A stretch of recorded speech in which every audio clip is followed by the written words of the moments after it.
Hello students, ये question है आपके सामने। ये क्वेश्चन आईआईटी जेईई मेंस 2021 में आ चुका है। टॉपिक है प्रोबेबिलिटी। इस क्वेश्चन के सॉल्यूशन को देखिए उससे पहले कहना चाहूंगा वीडियो को एटलीस्ट लाइक जरूर कर लें आप। When a certain biased die is rolled, जो नॉर्मल डाई होता है वैसा ही, पर वो ये बाइस्ड की बात कर रहे हैं। ठीक है, मतलब किसी के आने के, किसी नंबर के आने के चांसेस ज्यादा। A particular phase occurs with probability 1 over 6 minus x, and its opposite phase occurs with probability 1 over 6 plus x. All other phases occur with probability 1 by 6. Note that opposite phases sum to 7 in any die. इसका क्या मतलब है?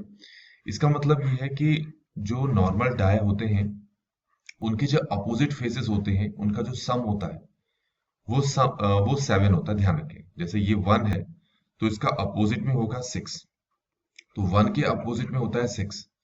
ऐसे 3 के opposite में होता है 4, ऐसे ही 5 के अपोजिट में होता है 2। तो ये ध्यान में रखें, opposite faces sum to 7 in any die. x की वैल्यू आपको बता रखी है कि 0 से 1/6 के बीच में है, and the probability of obtaining total sum 7। अब हमें क्या फाइंड आउट करना है? टोटल सम 7 लाना है। When such a die is rolled twice, जब इस तरह के डाई को 2 बार रोल करें तो उसकी प्रोबेबिलिटी जो है वो 13/96 है। तो हमें वैल्यू ऑफ x फाइंड करना है। ठीक है, तो कैसे करना है इसको? सबसे पहले आप ये देखो कि आपके पास डाइज में जो नॉर्मल प्रोबेबिलिटी का जो हमारा फॉर्मूला होता है ना, वो तो इस्तेमाल नहीं करेंगे अभी, उसकी जरूरत ही नहीं है। Number of outcomes over total number of outcomes. हमें सम 7 लाना है, और सम 7 लाने की प्रोबेबिलिटी हमें फाइंड करनी है। वैसे दे रखी है, उसके बेस पे हमें x फाइंड करना है। तो अब आपको पता है सम 7 कैसे कैसे आ सकता है। एक तो 1661, 3443, 5225। यही तरीके होंगे सम 5 लाने के, मतलब दो डाइस को अगर फेंके और सम हमारे पास कितना आ जाए, 5 आ जाए। तो सबसे पहले आप ये देखें, हमें तो प्रॉपर्टी फाइंड करनी है। तो पहले तो आप ये मान लें कि ऐसे दो अपोजिट फेसेस मान लें जिनके आने की प्रोबेबिलिटी 1/6 माइनस एक्स है और 1/6 प्लस एक्स है। पहले अपनी तरफ से किसी को भी नंबर को मान लें। चलिए मैं मान लेता हूं 1 को और 6 को। मान लेते हैं 1 के आने की प्रोबेबिलिटी ये है और 6 के आने की प्रोबेबिलिटी ये है। ठीक हो गया? आप अपने हिसाब से मान सकते हैं, किसी भी दो अपोजिट फेसेस को मान सकते हैं। ठीक हो गया? तो जब दो डाइस को आप फेंकें और इनमें से कोई आ जाए, ठीक हो गया, तो ही हम मानेंगे ना कि हमने जो टोटल सम 7 है वो ऑब्टेन कर लिया है। तो इनमें से किसी के आने की जो प्रोबेबिलिटी है वो क्या है वो देखेंगे।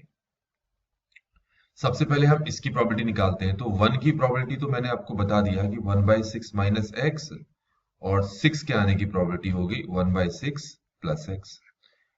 ऐसे ये दो बार है तो इसको हम 2 से मल्टीप्लाई कर लें।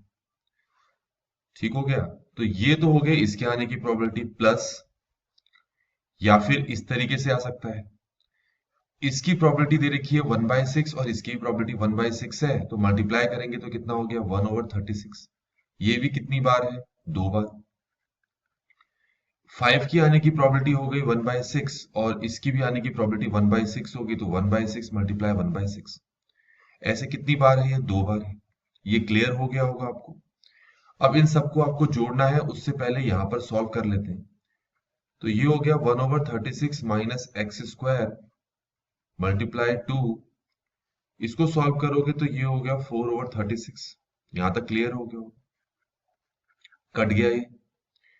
यहां पर अंदर मल्टीप्लाई करोगे तो 2/36 माइनस 2x स्क्वायर प्लस 1/9। यहां भी सॉल्व कर दिया मैंने।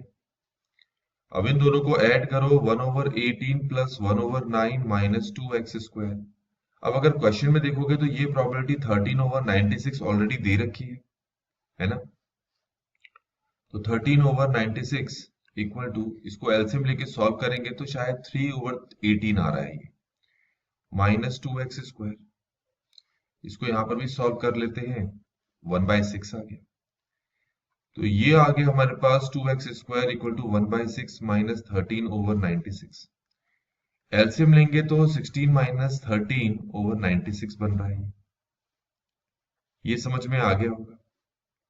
तो 2x² हमारे पास आ गया 3 ओवर 96, तो 1 ओवर 32 आ गया। और सॉल्व करेंगे तो x² आ गया 1 ओवर 64। और x की वैल्यू वैसे तो प्लस माइनस आपके पास यहाँ पर 1 ओवर 8 होगी, पर x यहाँ पर नेगेटिव पॉसिबल नहीं है। देखिए जरा, x हमारे पास यहाँ पर नेगेटिव पॉसिबल होगा नहीं, क्योंकि x की वैल्यू 0 और 1/6 के बीच में लाई करनी है। तो x की वैल्यू कितनी पॉसिबल होगी? 1 ओवर 8। ठीक हो गया। तो ये जो क्वेश्चन है यहाँ पर कंप्लीट हो गया और आंसर x की वैल्यू कितनी आ गई है? 1 ओवर 8।